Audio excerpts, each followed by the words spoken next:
आता आपण पाहणार आहोत हरिपाठामधील अभंगाविषयी अर्थ. हरिपाठातील दुसरा अभंग. चहुवेद जाण शाही शास्त्र कारण, 18 पुराण हरिसी गाती. मंथुनी नवनीत तैसे घे अनंता, वाया व्यर्थ कथा सांडी मार्ग. एक हारी आत्मा जीव शिव सम, वाय तू दुर्गम न घाली मन. ज्ञानदेवा पाठ हरिहा वैकुंठ, भरला धनधाट हरी दिसे.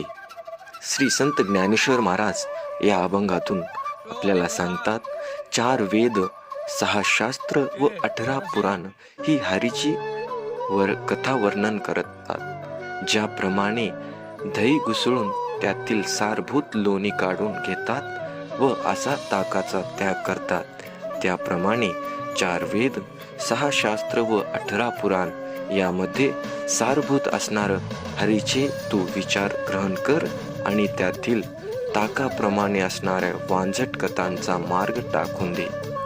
हरी जो एक आत्मा, त्याची व्यथी मायोपदिक शिवामध्ये व अविधोपासक जीवनामध्ये एक सारखीच आहे. त्या हरीला सोडून दुसरा समजण्यास कठीण अशा साधनांमध्ये तू आपले मन घालू नको. भज गोविंद भज गोविंद भज गोविंद मूढमती. श्री ज्ञानेश्वर महाराज म्हणतात, हरी म्हणजे वैकुंठ. हरी हे त्या वैकुंठाचे नाव आहे.